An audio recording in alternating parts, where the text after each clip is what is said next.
하나님의 말씀 마태복음 21장 1절에서 17절까지입니다. 신약성경 마태복음 21장 1절에서 17절까지 한 절씩 교독하겠습니다. 신약의 34면에 있습니다. 마태복음 21장 1절에서 17절입니다. 그들이 예루살렘에 가까이 가서 감난산 백박에 이르렀을 때 예수께서 두 제자를 보내시며 이르시되 너희는 맞은편 마을로 가라. 그리하면 곧 매일 나귀와 나귀 새끼가 함께 있는 것을 보리니 풀어 내게로 끌고 오라. 만일 누가 무슨 말을 하거든 주가 쓰시겠다 하라. 그리하면 즉시 보내리라 하시니 이는 선지자를 통하여 하신 말씀을 이루려 하심이라 알려주되 시온 딸에게 이르기를 내 왕이 내게 임하나니 그는 겸손하여 나귀 곧 멍에 매는 짐승의 새끼를 탔도다 하라 하였느니라.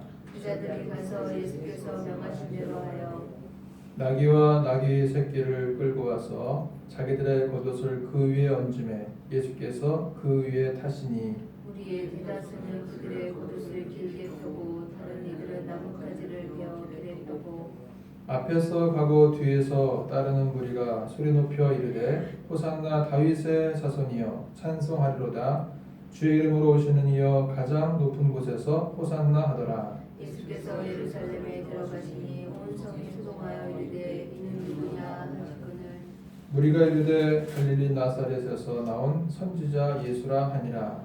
예수께서 성전에 들어가사 성전 안에서 매매하는 사람들을 내쫓으시며 돈 바꾸는 사람들의 손과 비둘기 파는 사람들의 의자를 둘러엎으시고 그들에게 이르시되 기록된 바 내 집은 기도하는 집이라 일컬음을 받으리라 하였거늘 너희는 강도의 소굴을 만드는도다 하시니라.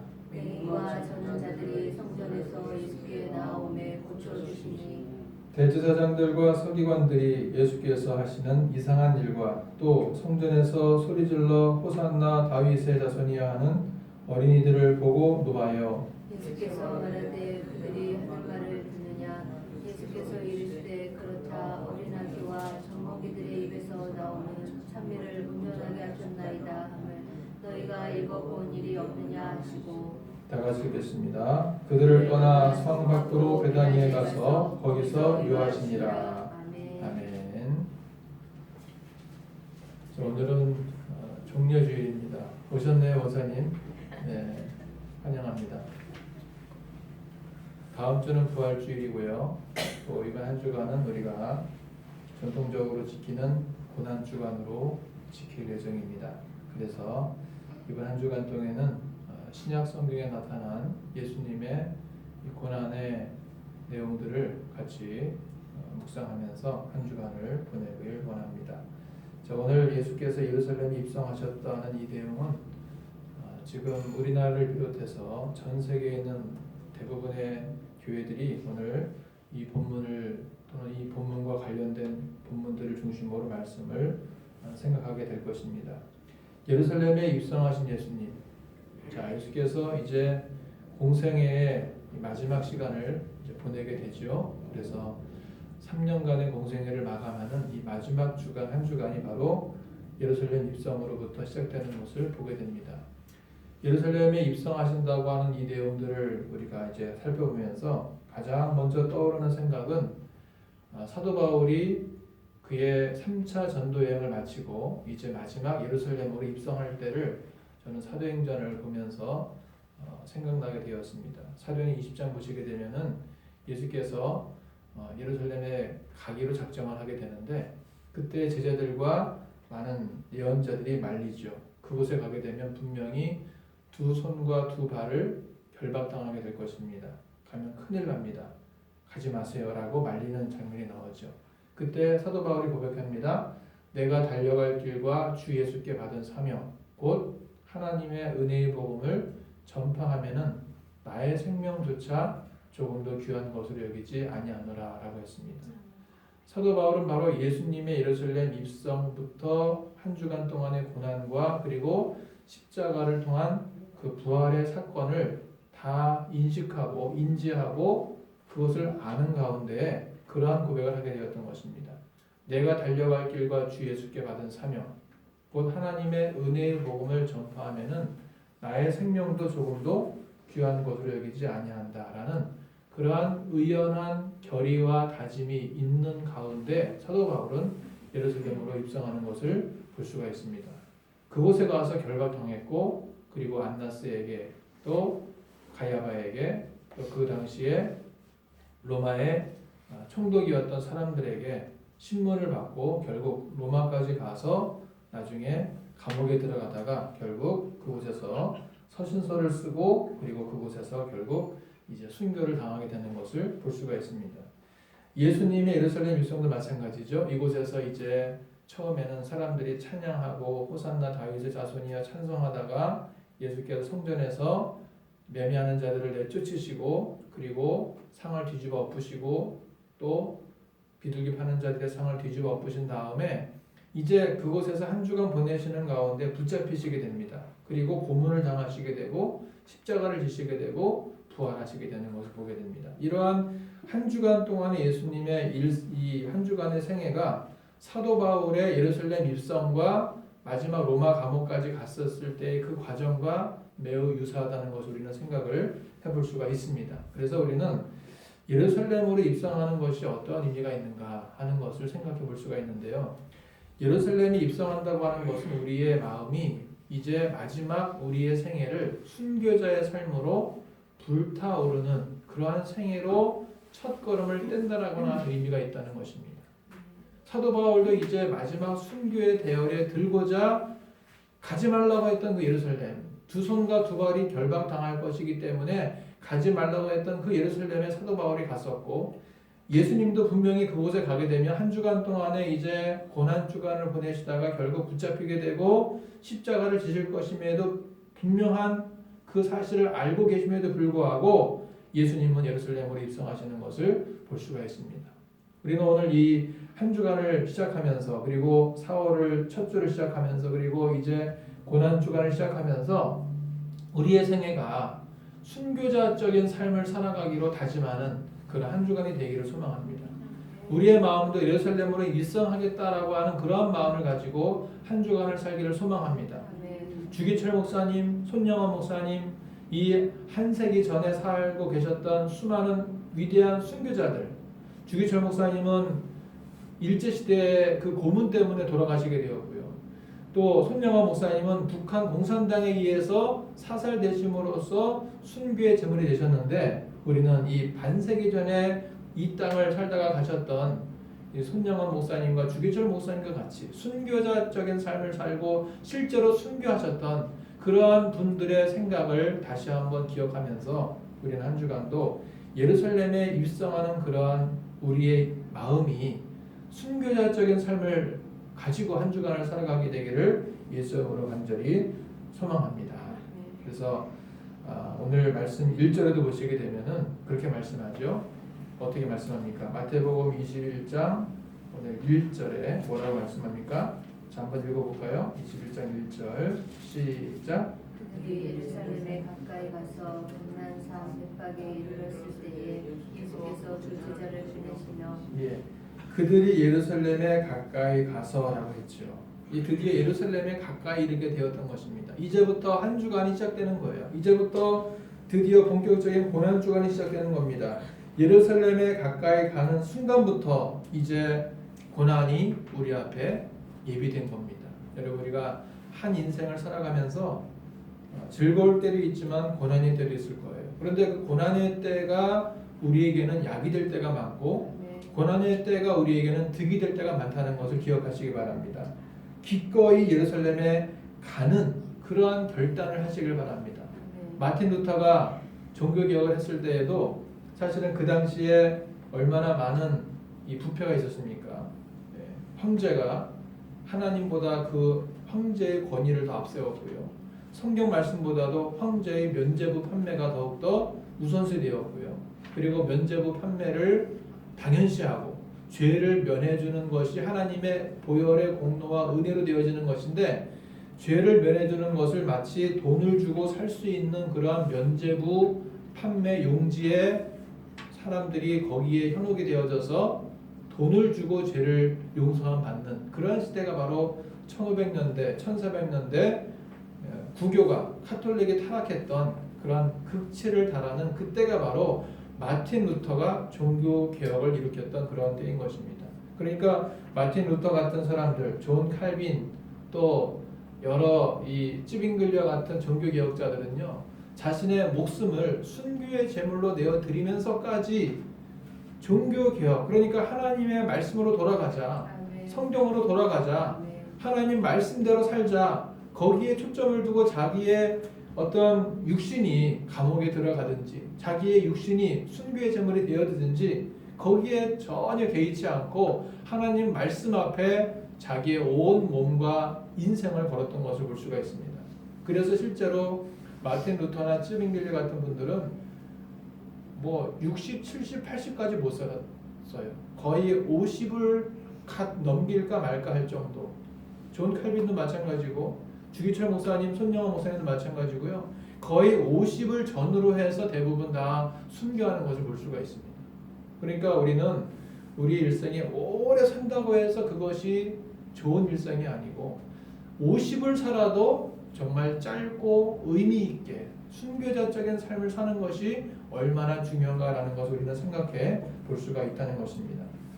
자, 이제 우리는 예루살렘 입성하신 예수님을 보면서 예수께서 오늘 1절 보시게 되면은 두 제자를 보내시죠. 자, 두 제자를 보내시는데 왜 보내십니까? 가서 건너 마을에 가면 나귀가 있고 나귀 새끼가 있는데 그것을 데리고 오라고 명령을 내리시는 겁니다. 그 나귀와 나귀 새끼를 끌고 오라고 명령을 내리십니다.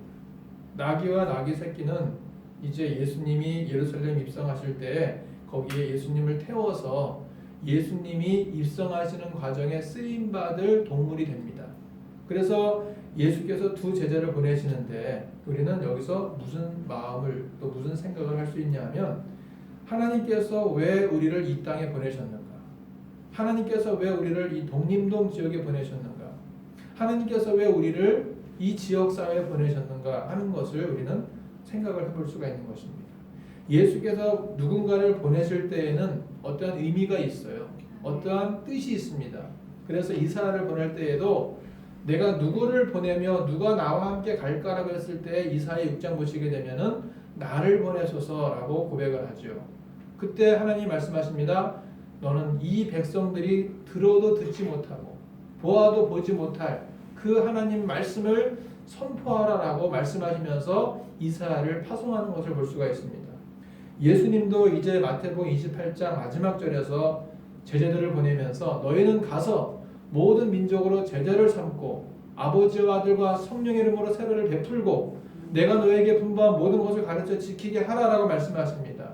그래서 예수께서 제자들을 보내거나 오늘 본문에도 두 제자를 보낼 때에는 거기에 따르는 뜻이 있고 의도가 있다는 것입니다. 가서 제자들을 통해서 나귀와 나귀 새끼를 끌고 오라라고 말씀하시는 것을 볼 수가 있어요.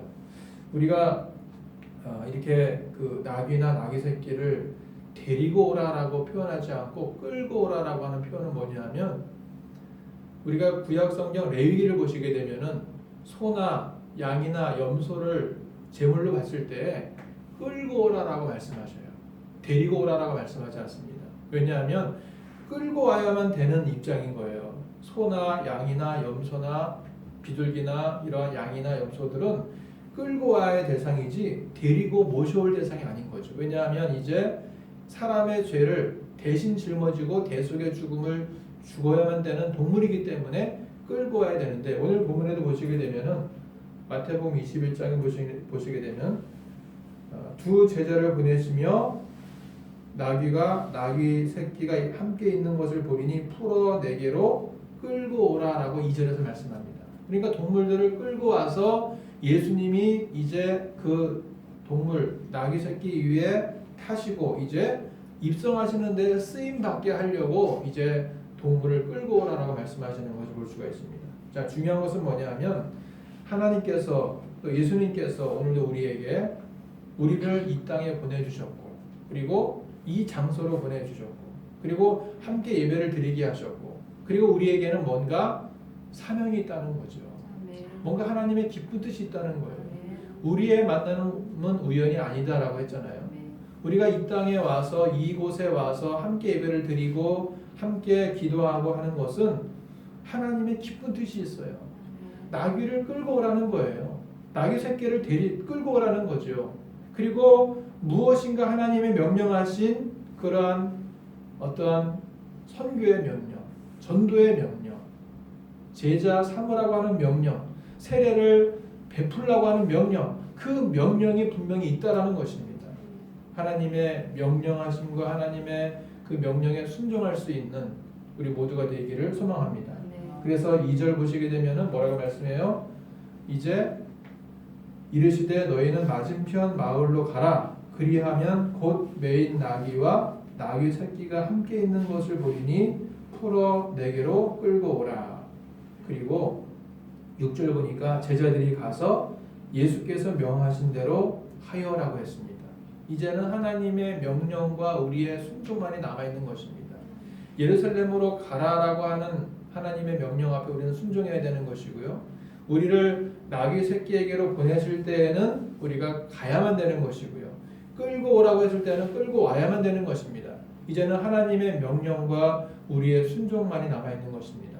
하나님의 명령 앞에 순종할 것인가 불순종할 것인가가 남아있는 거예요. 그래서 이제 21장을 쭉 읽어보시게 되면은 이런 말씀이 나중에 나오죠. 아버지가 있는데 두 아들에게 이렇게 명령해요. 야, 오늘 나와 함께 밭에 가자. 그랬더니 큰 아들은 예 가겠습니다 라고 했다가 가지 않고 둘째 아들은 안 가겠다고 하다가 가는 것을 보게 돼요. 그 말씀을 왜 하시냐 하면 바로 하나님의 명령과 순종만이 이제 우리가 살 길이기 때문에 그런 비유를 나중에 21장 뒤편에서 말씀하시는 것을 볼 수가 있습니다. 이 시대를 살아가는 우리에게도 중요한 것은 바로 하나님의 명령 앞에 우리가 순종할 것인가 불순종할 것인가가 남아있다는 것입니다. 순종하면 복을 받아요. 불순종하면 하나님의 재앙을 받을 수밖에 없는 것입니다. 신명기 28장에도 순종하는 자가 받을 복에 대해서 1절부터 14절까지 나와 있고요. 불순종할 자가 받게 될 저주에 대해서 15절부터 마지막 절까지 길게 나와 있는 것을 볼 수가 있습니다. 이제 이 시대에는 하나님의 명령하심 앞에 우리는 그저 순종해야만 되는 줄 믿으시길 바랍니다. 전도하라고 하면 전도해야 되는 거예요. 기도하라고 하면 기도해야 되는 거예요. 말씀 보라고 말씀 봐야만 되는 겁니다. 선교하라고 하면 선교해야만 되는 것입니다. 봉사하라고 하면 봉사해야만 되는 것입니다. 하나님의 명령 앞에서 우리 모두가 순종하시기를 소망합니다.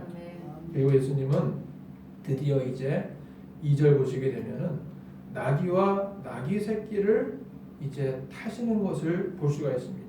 자, 우리 다 같이 5절 말씀 읽겠습니다. 5절입니다. 시작. 시온 딸에게 이르기를 내 왕이 내게 임하나니 그는 겸손하여 나귀 곧 멍에 매는 짐승의 새끼를 탔도다 하라 하였느니라. 여기 보게 되면 많은 것을 생각나게 하는데요. 자, 이 5절 말씀은 바로 구약 성경 스가랴 9장 9절 말씀을 인용한 것이고요. 그리고 예수님은 구약의 말씀을 이루어 드리는 삶을 사셨던 것을 보게 됩니다. 하나님 말씀을 이루어 드리는 삶을 그 마지막 종려주일 때에도 마지막 고난주간 때에도 사시는 것을 볼 수가 있어요. 그래서 우리의 삶은 항상 하나님의 말씀 앞에 순종하고 그 말씀대로 이루어드리는 뜻이 하늘에서 이루어진 것처럼 땅에서도 말씀이 이루어지도록 살아가는 우리 모두가 되어지기를 소망합니다. 예수님의 생애를 보게 되면 태어날 때 어디에 태어나셨어요? 말부유 마구간에서 태어나셨어요. 돌아가실 때 어디에서 돌아가셨어요? 십자가에서 돌아가셨어요. 그래서 예수님의 일생은 뭐냐 하면 말구유에서 태어나셔서 십자가에서 돌아가시는 것으로 요약할 수가 있다는 겁니다. 가장 낮아지고 가장 겸손한 모습으로 태어나셨다가 가장 낮아진 모습으로 이 땅에서 돌아가시는 것을 볼 수가 있어요. 그러니까 예수님은 한 번도 영화를 누리거나 부귀를 누리거나 어떤 명예를 취하거나 한 번도 이 세상에 살면서 내가 뭐 나를 대접하라, 뭐 나에게 잘해줘라라고 말씀하신 적이 한 번도 없습니다.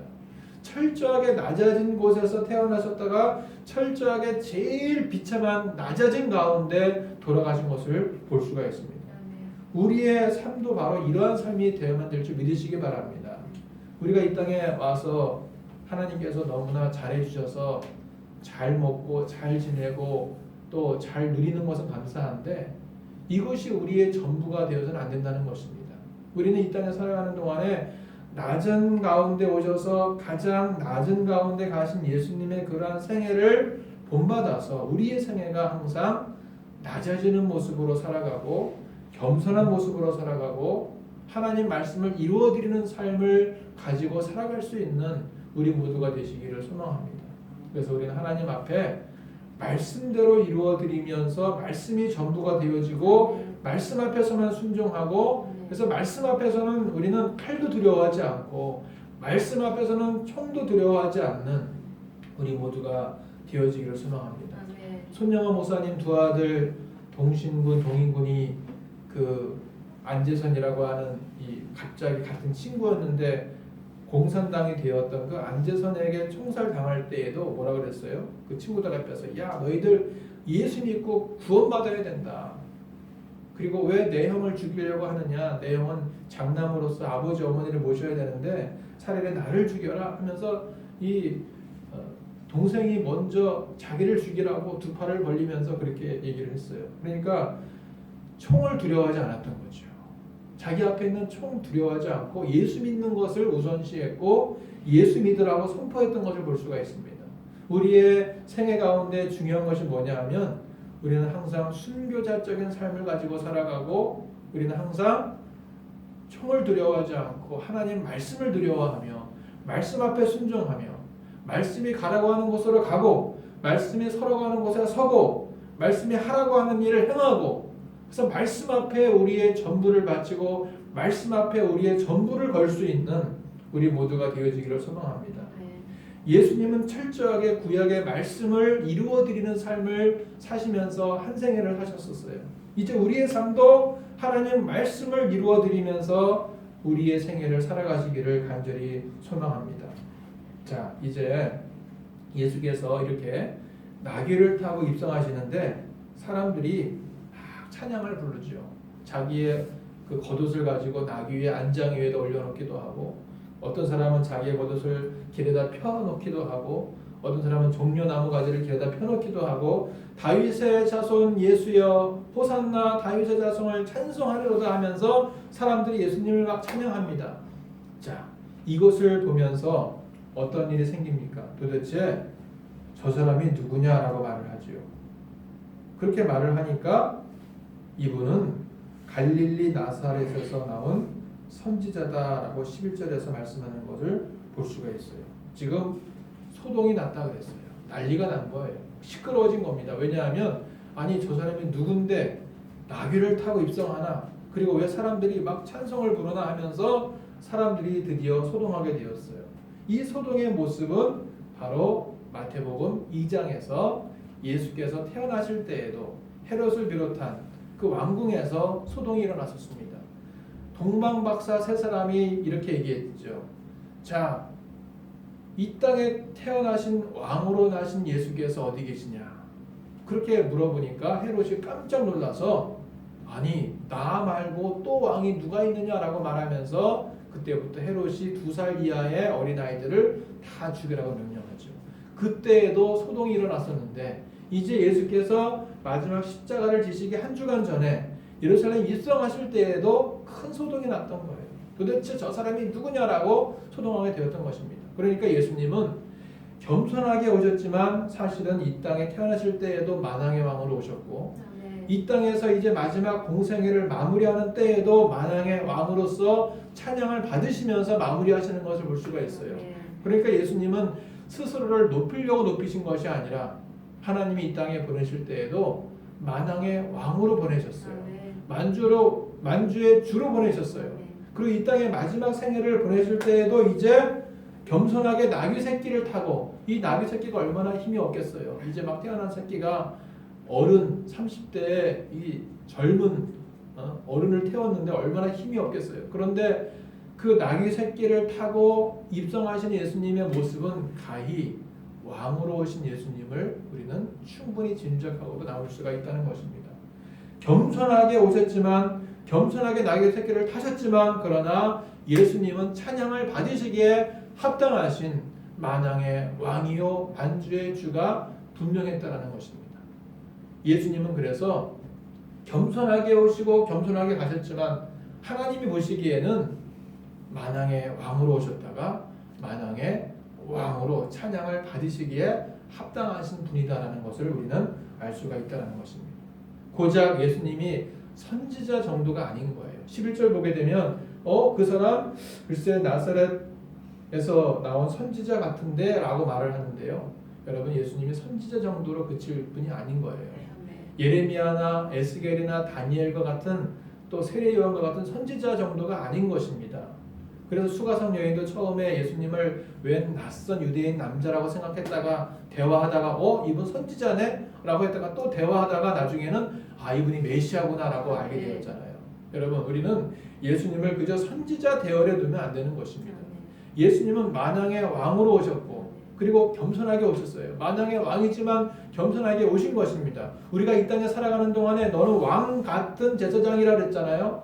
그러니까 우리는 그러한 마음을 가지고 살아가야 되겠지만 우리의 정체성은 그러한 정체성이지만 우리의 삶은 겸손한 모습으로 낮아진 모습으로 순교자적인 모습으로 살아가야만 될 줄 믿으시기 바랍니다.